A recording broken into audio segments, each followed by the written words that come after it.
bit. There are many different choices that you can use instead of cow's milk butter. One is Earth Balance. Normally when I'm baking, I try not to buy it in this type of package. This type of package is like the one that you'll often see like at Trader Joe's or something like that. It's not convenient for baking.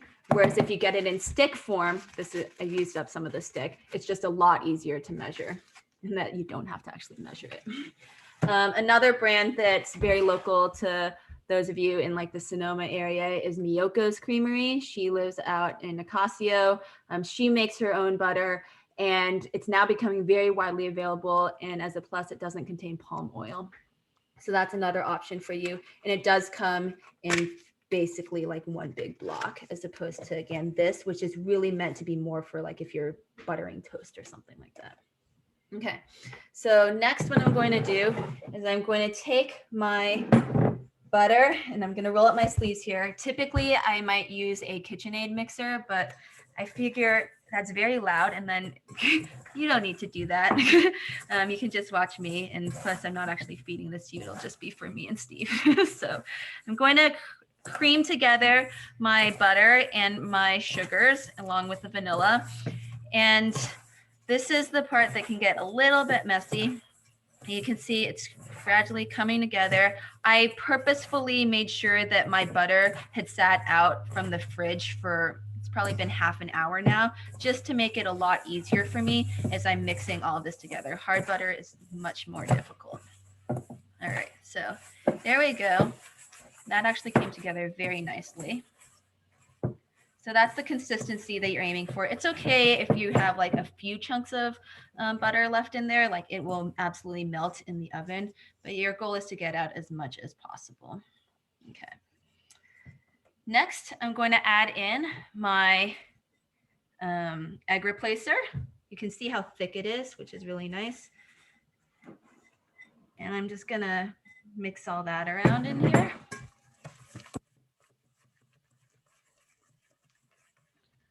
And now it's time for the next layer, the dry ingredients, which is 2 1/4 cups of flour, some baking soda, and I believe some salt. And I'll just whisk that together really quickly, just to get it all blended. And then I'm going to mix all of my ingredients together. I guess I'll choose this bowl.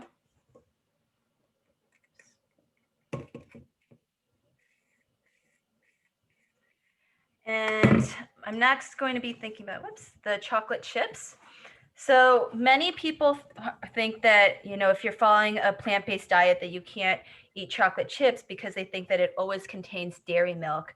And that's definitely not the case. Has anybody ever found chocolate chips that do not contain dairy milk? Yes, Sally? Which ones? Dark chocolate for sure. Semi-sweet chocolate chips are usually just a mixture of sugar and the chocolate itself. It does not actually contain dairy, so it's very easy to find really good vegan chocolate chips. Does anybody have any favorite brands of chocolate chips that they like or places they get them? Whenever we can get it. I think Whichever chocolate one's chips cheaper. whatever one's cheaper. Yeah. Okay, where do you do most of your shopping? Oh, I don't do most of my shopping. I don't do a lot of shopping. I just get a lot of vegetables and. Oh, great. Nice. I do want to say, by the way, that normally when I give these presentations, I think that when I talk about eating a plant-based diet, I really do emphasize the importance of eating fruits and vegetables. I think it's like a very uncontroversial message to say, eat more fruits and vegetables, since 9 out of 10 Americans do not get the recommended daily amount. And I find that if people are eating more fruits and vegetables, they're going to be eating less, you know, meat, dairy, and egg products. And it's not controversial to talk to kids about eating more fruits and vegetables. So you all are getting like this very decadent treat because, you know, it's been Valentine's Day, the Chinese New Year. It's a very celebratory time. But typically, we would try and make something a bit healthier. So this is the brand that I really like. This is the Equal Exchange brand, Fair Trade. So I'm going to just be taking about 2 cups of these chocolate chips, and I will fold these into the dough. And now what I'm going to do is just set it as a base in my pan. And I did oil it already. I actually typically, whenever I'm baking with this butter, I use the wrapper to, after I've taken all the butter out, it's still got a little bit of oil on that. And I just use that to butter the pan. It's a lot more, it's just a lot simpler, I think, than like buying some kind of like separate Pam or anything like that to spray onto the baking sheet. So just going to be applying this evenly. Of course, at this point, if you want to just bail and make the chocolate chip cookies and not make the brownie, you absolutely could. Like I said, I've tried a lot of different chocolate chip cookie recipes in my life, and this one is my favorite. I'm very confident that this is the very best vegan chocolate chip cookie recipe out there. It's just so easy and accessible. As you can tell, it only took a few minutes to make. All right. So we've got that layer. Now let's tackle the brookie. First thing I'm going to do is I have 3/4 cup of chocolate chips here, and I will be melting this. Now there's 2 different ways that you can melt your chocolate chips. One way, of course, is I call it the fancy way. And what that means is that you would be taking this, putting this into a bowl, putting it over a pot that has some boiling water and melting it very slowly. But I'm very busy. I live in the modern age. I own a microwave. So what I'm going to do is I'm just going to microwave this for 1 minute. All right. So I will be right back. Steve, why don't you tell them something? So my favorite cheap and easy chocolate chip source would be Trader Joe's. A lot of their stuff is vegan by default. So their marshmallows, when they have them, are vegan. Their chocolate chips are vegan by default. Their crescent rolls, all the things that you can just throw right in the oven tend to be vegan by default there, because it's just simpler. They have one product for everybody, and they don't have to have separate lines for people with separate dietary restrictions and ethical beliefs. Okay. Question. Yes, Steve, Sally. do you get that from Joe's? We didn't get these from Trader Joe's. We actually do most of our shopping at Mandela Grocery Co-op, which is here in West Oakland. But if you are in Oakland, definitely check them out. It's an all Black-owned worker cooperatives where every single person is an owner, as opposed to them working for somebody else, which is much more fair and equitable. If you are not in Oakland, there are other co-op options. We also do a lot of shopping at Grocery Outlet, which is a really great place to get the food that didn't sell at the main grocery store. It hasn't hit the expiration date yet. And then we also do live close to Trader Joe's. Okay. So our chocolate chips are ready. Now, one thing I want to caution is when many people make this, they think, oh, like, look, it's solid. It isn't melted yet. You don't want to overdo this. So you can see as long as I'm mixing it, it's really starting to break down and it's getting softer. It's getting more melty. And this is exactly what we're looking for. You do not want to get to the point where your chocolate chips are burnt. Look at that. Doesn't that look delicious? Okay.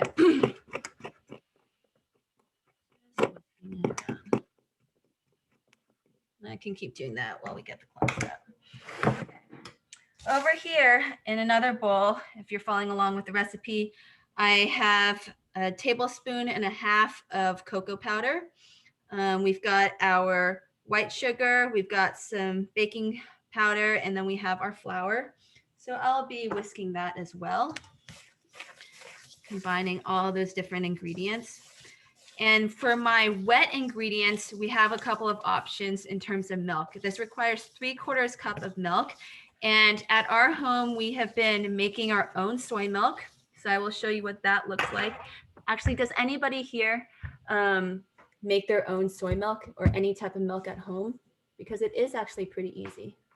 I make oat milk. You do? Yeah. and then rice Okay. milk. Beautiful. This is my Okay. little. Great. Well, this is what our soy milk looks like, and we just keep it in the fridge here.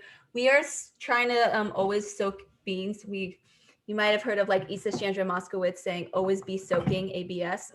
That's what she does.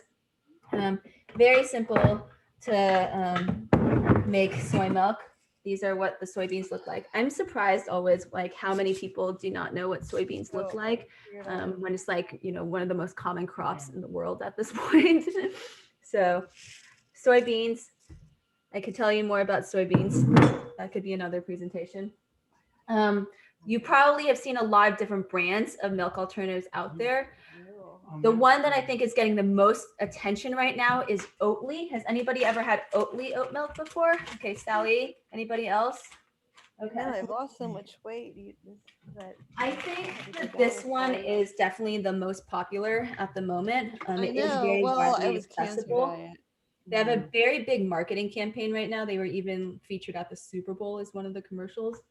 And then, you know, you can always get things in aseptic containers as well, which has been useful.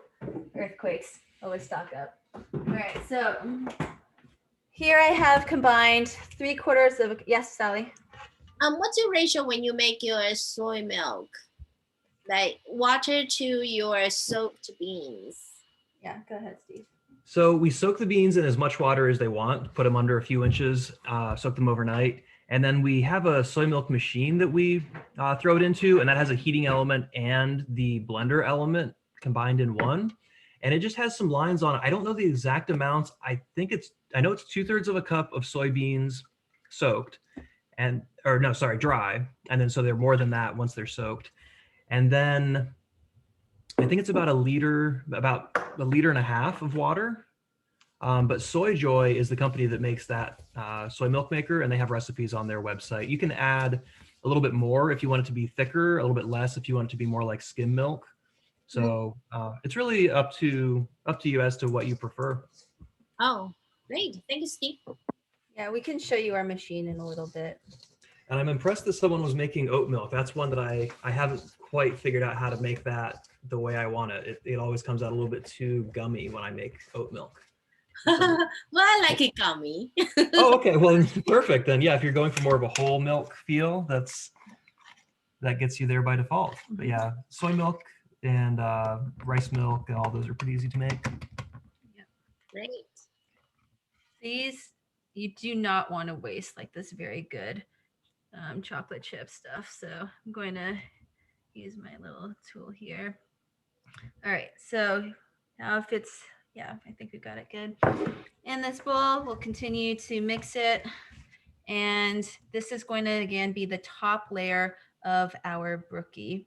I really wish that I could be doing this in person so that you could actually like taste it. It smells so amazing in here right now. And just look at how easy that was. I could theoretically, bake these separately, but again, there's just something very decadent, I think, about having like a beautiful brookie to share. This is actually a recipe that I made on Friday as well for a big tech company that I was presenting to. And it was just because they wanted the theme of Valentine's Day. So I thought I would share it with you all right now. Okay. So we've got our batter here. And we're just going to put this on top of our cookie. And it's a much thinner layer than the actual cookie. It will rise. I'm going to put it in the oven at around 375. The recipe talks about baking it for 27 to 33 minutes. My number one piece of advice is to not over bake. And I actually typically when I'm baking will underbake because I think that a lot of people don't take into account how a baked good will continue to harden and essentially bake even when you take it out of the oven. So I am somebody who really prefers a very soft brownie cookie experience. I don't like it to be very hard or like I'm cracking my teeth or anything. So I would just check on this pretty frequently if I was you. And you can always do the little sticking a fork into it test to see if the dough is coming out. And that's basically what this is going to look like. I'm just spreading this out as evenly as I can just for aesthetic purposes. And that is this is pretty much the end of it. It's a really simple recipe, something that you can definitely bring to a potluck, something that you could share with folks that are not necessarily vegan or eating plant-based. I don't think that anybody will be able to tell that this was made using vegan egg products or dairy milks, which is always lovely. When I was first starting in my activism, the number one way that I found I could share the vegan lifestyle was by just making food for people. And so I think that it's really wonderful that all of you here today are interested in trying things and hopefully sharing them with others in your home or perhaps in the future, friends, people that you are seeing, because I think that the way to people's hearts and like changing our culture is really through our food. So I will put this in the oven now, and I'd be happy to send a picture, but you also have the recipe, so you know what it'll look like in about 30 minutes. Yeah. Well, didn't you have the photo that at the beginning of the show? Yep, which I took from the website. Yes. Then if you could show me, if you can send me that photo, that'd be great. Then I can put on Facebook. Sure. Right. My pleasure. I haven't had chocolate for a while because I'm trying to lose weight. But Monica, I think I'm gonna break it. I do have chocolate chips at home from Trader Joe's. The vegan one is semi sweet chocolate chips. Yeah. So I'm gonna try. Thank you, Monica. Thank you. Thank you. For having Thank you me. very much. Bye-bye. See you next month. We'll see you next month. Okay. Thank you. Bye. Bye, everybody. Thank you. Thank you.